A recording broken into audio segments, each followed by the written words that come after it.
On January 1st, 1993, the saga of an unlikely television sensation began. Michaela Quinn, MD, the new doctor.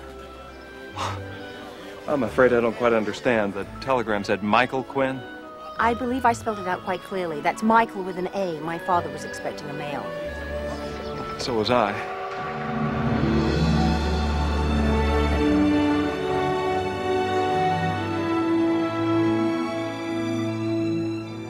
Little did delighted fans know how the show's marquee star joined literally at the last minute.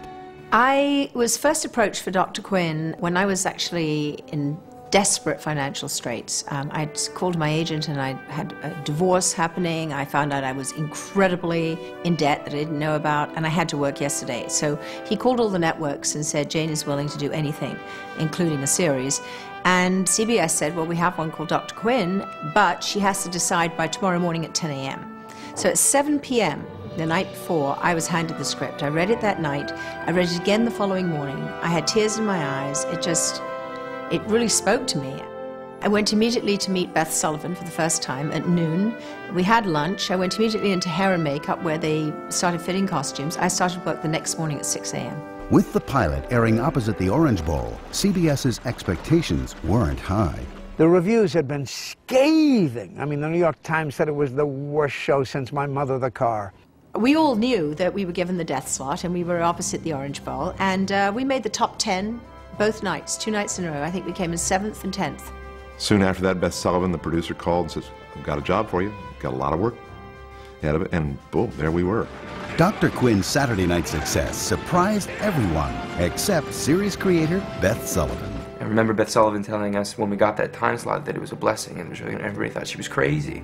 Saturday night was such a black hole of Calcutta in those days that the networks were seriously considering giving it back to the local stations. Saturday night at that time was a night of television that nobody watched. I mean, all the networks had given up. People kind of laughed at us in town for a while there, until you start producing numbers, and then we're no joke. It was like we're a hit. For Sullivan, producing a quality show began with strong writing. She's the kind of a writer who's a storyteller, like Dickens. And she would come up with story after story after story that had a kind of a universal appeal. She wrote a bunch of stuff that I'm sure was very much her background in her life. But what she didn't know that she'd written was my background in my life. She didn't know that my father was a doctor. She didn't know I was one of 3 girls. She didn't know that my father raised me with the history of medicine, with a microscope by the time I was 7. I saw surgery when I was 10. I've been working in hospitals since I was 3 or 4. She had no idea about that.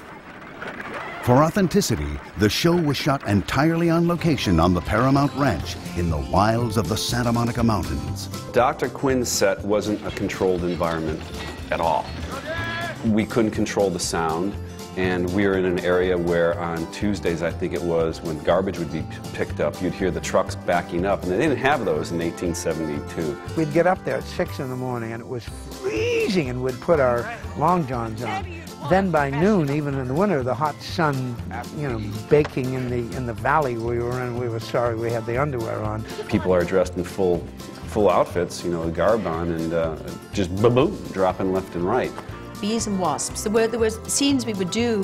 One I remember in particular with the starving girlfriend of Matthew. We gave her chicken and she had to eat this chicken, and she was literally swarmed with bees. It's actually in the show. We had a flood during the pilot that took a bunch of our stuff away. There was a rattlesnake had gone right under my horse. Now, the fact that Joe's horse didn't spook and see it, or mine, was a complete miracle. All of a sudden you hear the coyotes all going crazy. Someone in the area lost another cat.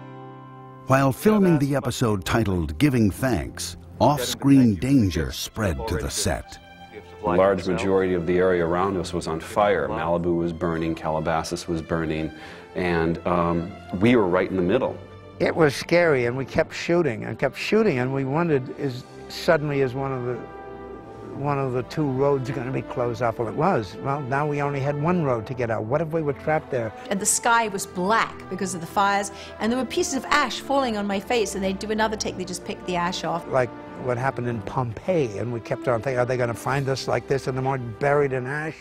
Maintaining high standards was key for Jane. the pressure was intense. I had to shoot when I was sick. I had to shoot when I was pregnant with twins.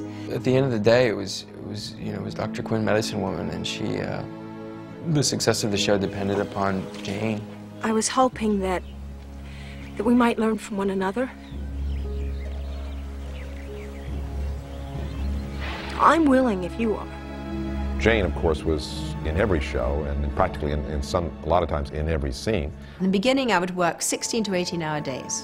I would have half an hour off for lunch. During that half hour, I'd eat for about 5–10 minutes, and then I would have to do an interview for the press, or a photo shoot for the press, or I would be doing a costume fitting. Because every day I would have maybe 9 costume changes. While Jane faced maddening hours, Joe took his lumps in a different way. I always loved being really physical. I loved doing the fight scenes. I'd get hurt in rehearsals more than I'd actually get hurt while doing the stunt. Because during rehearsals, you're not really paying that much attention. You're not so focused. I caught a couple punches in the face. And my gimmick was throwing that tomahawk. You know, that was the hook that I wanted to bring the little boys in with.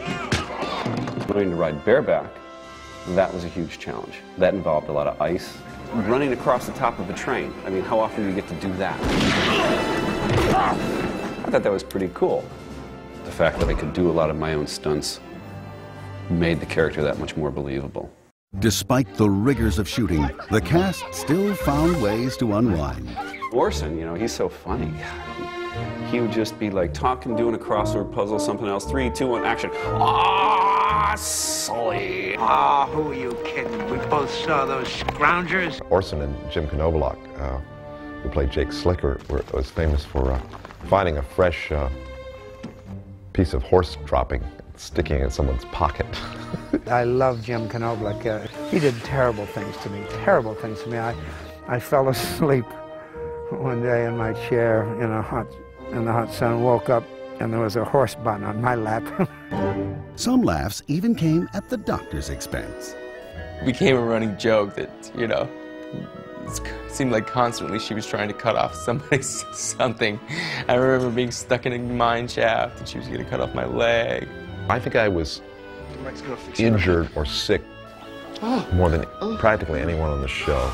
I participated a lot as, you know, as a surgical assistant in the middle of a cave or a field when somebody had to get, you know, an emergency tracheotomy with a piece of hay or something. Dr. Quinn did ridiculous things like inventing plastic surgery. I want to recreate him. There was a scene where a guy had a horrible train wreck accident. His face was hideously disfigured. She gave him a new face.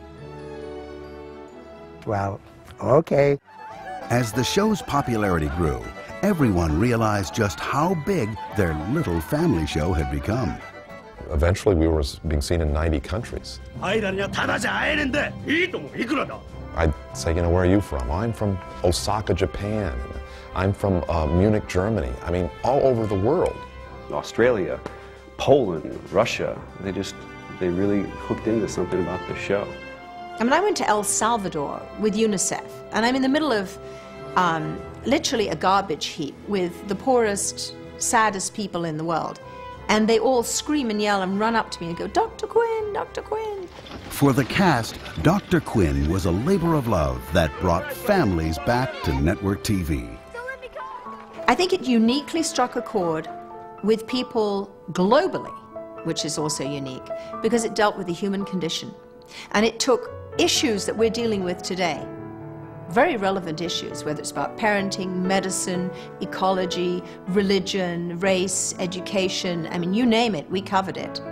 There's a place out there for shows like NYPD Blue, and there's a place for Ally McBeal, and there's a place for shows like Dr. Quinn. You know, I think we really kind of brought back that whole genre of, you know, family values. Shows like Seventh Heaven, Touched by an Angel, they all seem to come after Dr. Quinn, which kind of paved the way. A lot of the people loved the ensemble cast. That, yes, there was Jane Seymour and Joe, the central characters, Michaela and Sully, but there was a whole town full of people, and you got into their lives as well. We made a show that was that told good stories, had some element of lessons. It was for family. It was created for its audience. It found its audience and served its purpose. The show's legacy is that it was the little engine that could. This was a show that was about a strong woman who was also vulnerable and did make mistakes. It was about family. It was about social issues. It was about life and death. It was about spirituality. It was about the history of America. It was about the human condition in every way, shape, and form. It was about relationships. It was a unique show.